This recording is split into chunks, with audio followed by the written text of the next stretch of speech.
श्रोताओं, आज विश्व का छठा योग दिवस है और इस बार का जो योग दिवस अपने आप में बिल्कुल अलग है। जो पिछले योग दिवस मनाए थे हमने सार्वजनिक रूप से और बड़े ही भव्य तरीके से बनाए थे, लेकिन इस बार भी मनाने का तरीका तो बहुत भव्य होगा लेकिन अलग होगा। और आज हम ये जानेंगे कि इस बार का आज का जो योग दिवस है किस प्रकार से ये मनाया जाएगा। हमारे साथ हैं वरिष्ठ चिकित्सक राम नरेश शर्मा जी। शर्मा जी, हम आपसे जानते हैं कि पिछले जो योग हुए थे और इस बार का योग अपने आप में बिल्कुल अलग किस तरह से है, तो थोड़ा हमें ये बताइए। इससे पूर्व के जो 5 योग दिवस भारत सरकार के आयुष मंत्रालय की जो गाइडलाइन दिशा निर्देश थे उनके अनुसार मनाते थे। उसको भव्यता देने के लिए प्रत्येक ग्राम पंचायत स्तर पर, ब्लॉक स्तर पर और जिला स्तर पर बड़े आयोजन के रूप में और इसको भव्यता देते हुए हम योग दिवस को मनाया करते थे। इस वर्ष कोविड-19 के प्रभाव की वजह से भारत सरकार के आयुष मंत्रालय की जो दिशा निर्देश हैं उनमें इन्होंने इस बार थीम दी है yoga at home and yoga with family. घर पर योग करें और परिवार के साथ योग करें। हमारा जो प्रोटोकॉल है वह अंतर्राष्ट्रीय प्रोटोकॉल वही रहेगा। उसी प्रोटोकॉल के अनुसार उतने ही समय में, वही समय 7 से 8 बजे के बीच में और प्रोटोकॉल के अनुसार हम योग दिवस को मनाएंगे। सबसे बड़ी बात हम आपसे ये जानना चाहते हैं कि जो योग, कई लोग तो कई वर्षों से खुद योग कर रहे हैं, नए लोग हैं जो पहली बार योग करेंगे और 21 तारीख से ही हो सकता है वो शुरुआत करें सुबह 7 बजे या जो भी समय आप देंगे, तो अब ये बताइए कि जो सरकार ने क्या व्यवस्थाएं की उसके लिए? भारत सरकार ने इस बार जो थीम दी है योग घर पर और परिवार के साथ योग, इसके लिए हमें जो निर्देश प्राप्त हुए हैं वो डिजिटल माध्यम से और हर आम आदमी तक हम योग कैसे पहुंचा सकते हैं, इसके लिए यूट्यूब का और आपके फेसबुक लाइव का, और हम एक लिंक शेयर करेंगे उसके माध्यम से। भारत सरकार के आयुष मंत्रालय ने भी अपनी एक वेबसाइट पर इसका लिंक दिया हुआ है। उसको देखते हुए जो अंतर्राष्ट्रीय प्रोटोकॉल है हमें उसी के अनुरूप इसके योग और प्रोटोकॉल को पालना करनी है। योग इस कठिन दौर में कोविड-19 की बात करें तो बहुत ही महत्वपूर्ण क्यों हो जाता है, थोड़ा हमें इसके बारे में बताइए। अभी कोविड-19 के लिए जैसा कि मानते हैं कि अंतर्राष्ट्रीय स्तर पर भी वैक्सीन की तैयारी चल रही है और आईसीएमआर और आयुष मंत्रालय, भारत सरकार, चिकित्सा एवं स्वास्थ्य विभाग द्वारा ये कहा गया है कि जब हमारी रोग प्रतिरोधक क्षमता अगर बढ़ी हुई है, अगर हमारी रोग प्रतिरोधक क्षमता अच्छी है तो कोविड-19 का जो प्रभाव है वो उसकी जो प्रभावशीलता कम हो जाती है।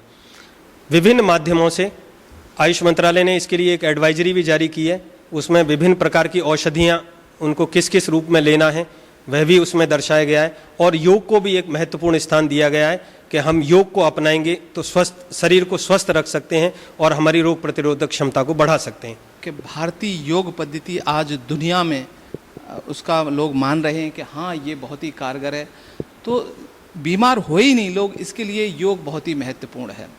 अब मैं आपसे एक महत्वपूर्ण प्रश्न ये है कि आम आदमी के लिए कौन से योग करने चाहिए, क्योंकि योग तो एक बहुत ही व्यापक है। अष्टांग योग में सारे योग तो आदमी नहीं कर, लेकिन बहुत ज़रूरी है जो दैनिक दिनचर्या जिससे हमारी अच्छी बनी रहे, उनके बारे में थोड़ा। योग के जो 8 अंग बताए गए हैं, यम, नियम, आसन, प्राणायाम, प्रत्याहार, धारणा, ध्यान और समाधि। तो आमतौर पर व्यक्ति योग के रूप में आसन और प्राणायाम को समझते हैं, जबकि इसके जो पूर्व रूप हैं यम, नियम, इनकी अगर हमने पालना ढंग से कर ली तो हम पूरा मानसिक रूप से और शारीरिक रूप से योग और प्राणायाम करने के लिए हम तैयार हो जाते हैं। प्राणायाम करने से पूर्व आसन जो करने का विधान कहा है उससे शरीर में स्थिरता, एक तो लचीलापन आ जाता है और हमारे मन की स्थिरता को रखने के लिए हमें आसन करके फिर प्राणायाम की तरफ जाते हैं। साधारण रूप में जब हम प्राणायाम प्रारंभ करते हैं तो नाड़ी शोधन से प्रारंभ करते हैं और नाड़ी शोधन में हमारे नासिका जो छिद्र हैं 2 हैं, एक बायां और एक दायां। प्राणायाम की जब भी शुरुआत करते हैं तो बाएं नासिका रंध्र से करते हैं और दाएं नासिका रंध्र को अंगूठे से बंद करके धीरे धीरे श्वास को ग्रहण करते हैं, कुछ समय के लिए रोकते हैं, फिर दाएं नासिका छिद्र से उसको बाहर निकालते हैं।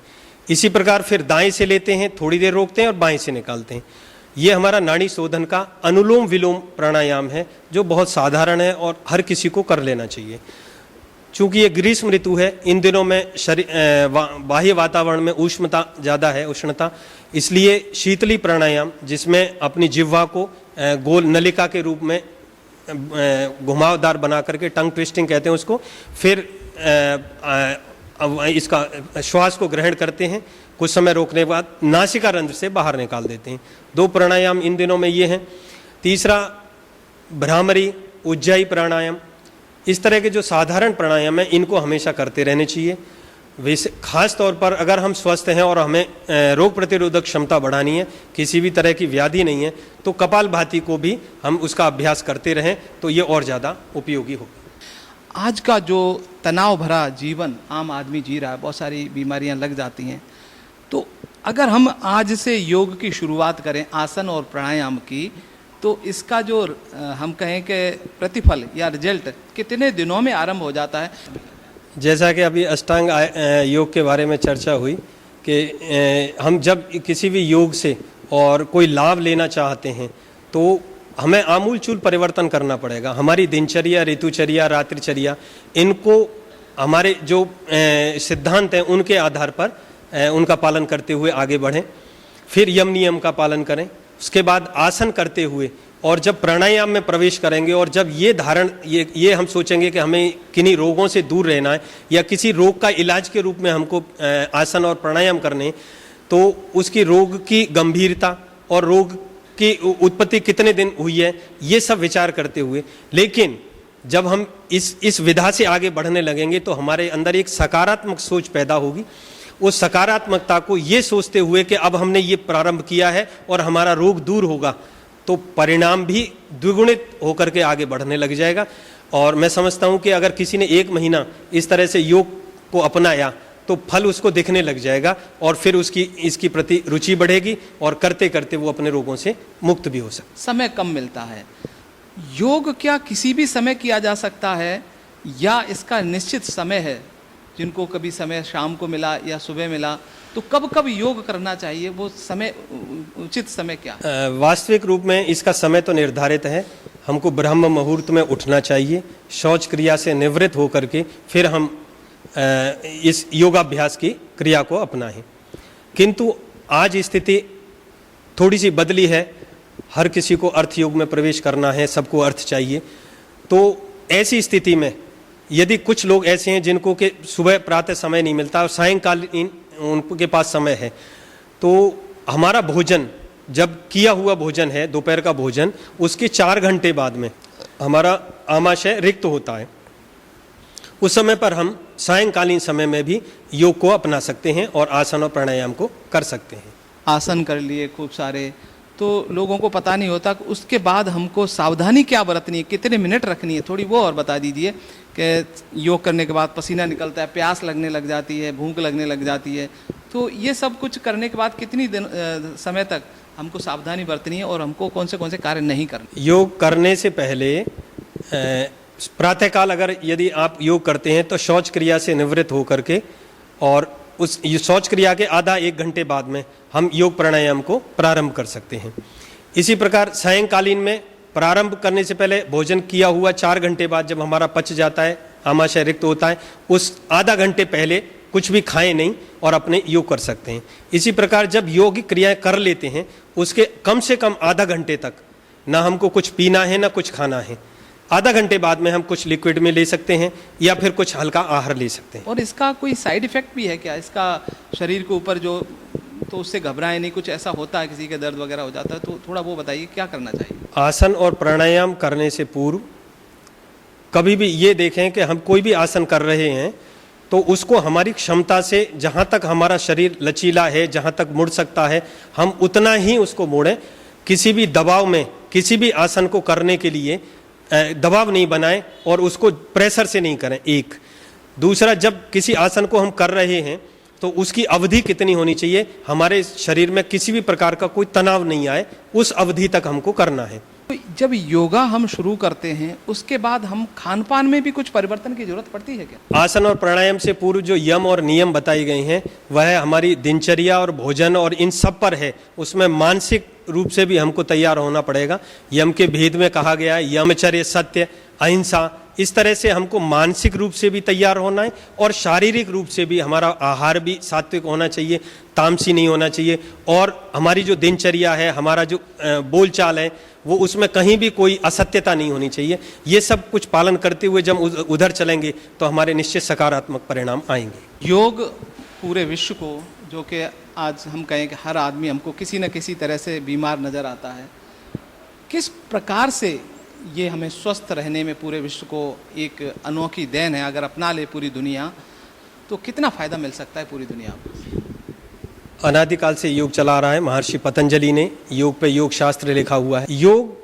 योग चित्त वृत्ति निरोध है। हमारी जो चित्त की वृत्तियां हैं, ये बहुत चंचल है मन, इसको एकाग्र चित्त करने के लिए योग सबसे बड़ा साधन है।